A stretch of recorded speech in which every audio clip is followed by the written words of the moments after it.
And she's back! Let me know in the comments below which one of these might have popped into your head when you think of Jenni's back. Are you more of a this? Shady's back, tell a friend. Or possibly this. Backstreet's back, alright. Both of those are the songs that go through my head when I think of, you know, Jenni's back. Let me know in the comments below. Thank you so much for joining me today. Welcome back to my channel. My name is Jenni. I did take a little bit of break from the tube. I was working on editing and just this last video was not coming together the way I wanted it to. I am definitely new to the editing world. There was also a couple of other things with this particular project that had me just woof. Anyways, I'm glad that you're here. Let's go ahead and get started.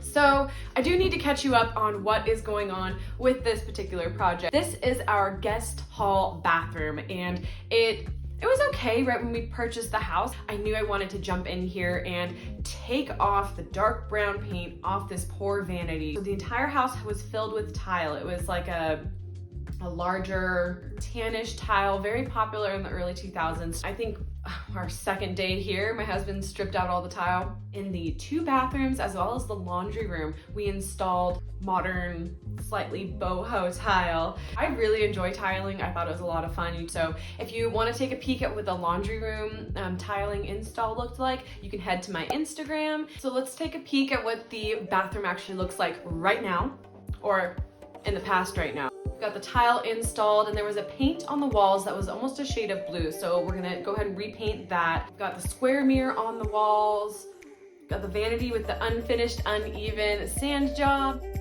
Let's just first take care of this light. There we go.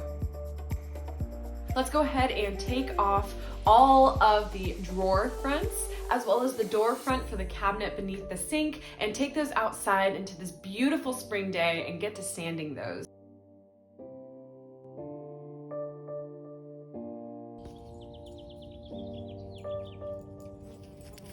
There will be a poly coat going on top of this, either a wax. I haven't decided if I want to use my poly wax on this or if I want to do the liquid polyurethane.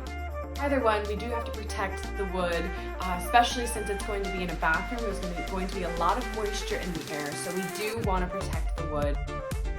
So the vanity base actually looks pretty good right now. So there's just like a couple of spots that I still want to do some touch-ups on, but I think for the most part, it's looking pretty nice. If I don't do this now, I probably never will. I need to repair this. Whoever installed the tile on the vanity top had good intentions. However, they didn't install it to last. That's the most polite way that I can say it. There was parts of it that were coming off. There was parts that were uneven. There was a full-on chip on one corner. So when it came time to repairing the corner of the vanity, I just used actually some spackle, and it worked. So all those reasons, full circle, coming together, are the reasons why I decided that it was time to paint the top of the vanity. I know, terrifying. I found a product that is the Rustoleum tub and tile base, and then the activator come together, and you have to apply it fairly quickly. A little bit of prep that has to go in before you apply this product. It's meant for a tub. More details if you want to go to the Rustoleum tub and tile. This is not sponsored by Rustoleum. This is not sponsored by anybody. Your girl's not there yet, so not sponsored by anybody. I feel like a Darth Vader, but like in pink, and then tie-dye. Yeah. I was very nervous to do this for the first time, so because there was no going back once I applied this on top of the counters.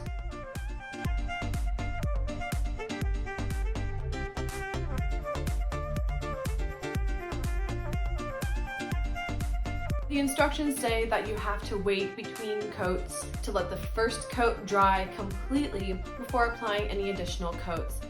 Originally, I thought maybe I can get away with just doing about 2 coats on this vanity top. It did end up taking me 4 coats to try and cover up the entire vanity top. One thing to note is they mentioned that the bubbles may happen, but it's supposed to go away because of a self-leveling property, so we'll have to keep an eye on that. those little bubbles that we talked about earlier, yeah, those were supposed to self-level out, and I'm not sure if this was user error or if it was the product itself.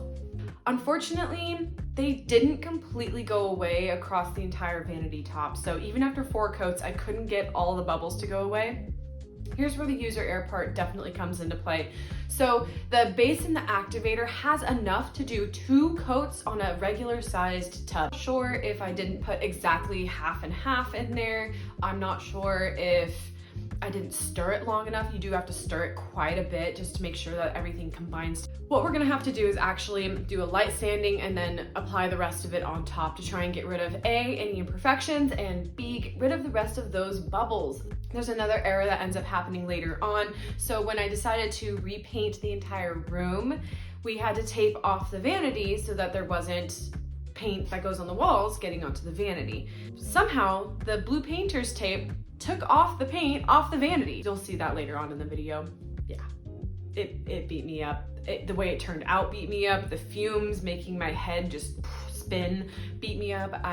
Yeah, so that's my feedback on that product. Would I do it again? Probably. Would I try a different brand? Maybe. Moving on. Little story about the paint color. Once the paint cured and really dried and came into its own color, it has a very cool, almost blue undertone in the Chantilly Lace. I found the color Fresh Popcorn by Bear. It had very subtle undertones of like a yellowish hue, but not so much that it was like a creamy tone. It's still very much so white. I went ahead and put that in the office space as well, and actually the color that's on the walls behind me. Stay tuned for the office makeover, and that's coming right after this. I'm super excited about that. If you want to, go ahead and subscribe and click the little bell notification if you want to be notified of when that video goes live. Like I said, I took a break from editing YouTube videos, but that doesn't mean that there isn't a bunch of content that is coming to you very shortly. How long is this going to take? Okay, slight change of plans. I have a crazy idea. We're gonna try and remove the mirror. This mirror right here. So look, we're gonna try and do what we can to remove that. Not very thrilled with my choice to wear a beanie here, but it is what it is. Taping up the mirror so that if it does shatter, maybe some pieces stay together. Called in some reinforcements and we got it off. I'd like to think that she is a marvelous improvement. Let's hang her up. These have to be the most basic instructions I've ever experienced. I thought IKEA instructions were basic. So this mirror ended up being incredibly heavy. Just purchased it off of Amazon, nothing special, just found a decent round mirror. But this mirror ended up being very heavy, and it recommended just installing one anchor into the wall and just hanging it from the one screw. I didn't trust that, so I decided to go ahead and install 2 anchors for 2 screws and hanging it off of both of those. This mirror was really, really heavy to install.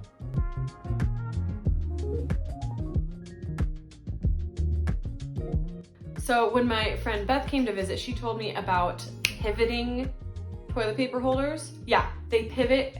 It's amazing. So much easier to install.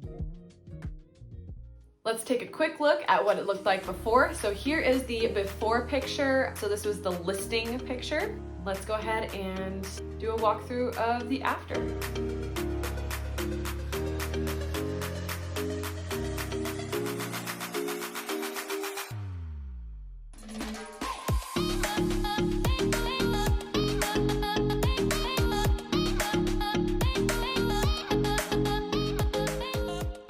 Thanks so much for joining me on this particular journey. I know it took a long time for this to come out.